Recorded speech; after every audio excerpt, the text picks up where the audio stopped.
నేను క్షమాపణ చెప్తున్నాను మీ అందరికీ. కానీ తప్పు చేయకుండా బయటకు వస్తానని నా కొడుకు నాకు మాట ఇచ్చిందన్న. తప్పకుండా వస్తాను మాట ఇచ్చిందన్న. నిజంగా తప్పు చేస్తే నా కొడుకును కూడా నాకు క్షమించన్న. ప్రసక్తి లేదన్న. కాబట్టి దయచేసి తప్పుడు ప్రచారం నమ్మకండి. ఇక్కడ భయపడే ప్రసక్తి లేదన్నా. రే ఆంజనేయ స్వామికి నిప్పు పెడితే అదే నిప్పుపై లంకను మొత్తం ఎట్లా దానం చేసిందో ఇలా బండి సంజయ్ని గెలికిరి వాళ్ళ మీరు పెట్టిన నిప్పు ఒక ఆంజనేయ స్వామిలాగా ఈ దళారుల వ్యవస్థను, ఈ అక్రమ వ్యవస్థను, ఈ కుటుంబ వ్యవస్థను, ఈ అవినీతి వ్యవస్థను పక్కా దగ్ధం చేస్తా, దహనం చేస్తా.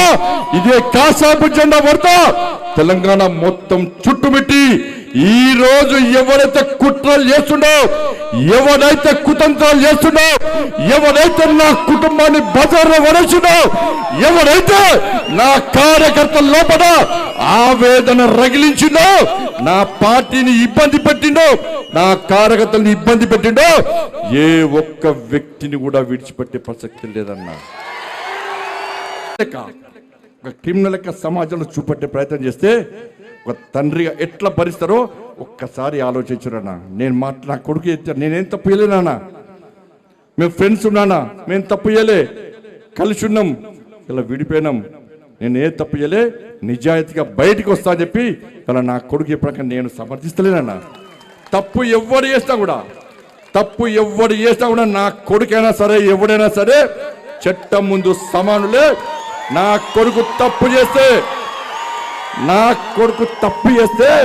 తప్పకుండా నా కొడుకు శిక్ష 100% పడాల్సిందే.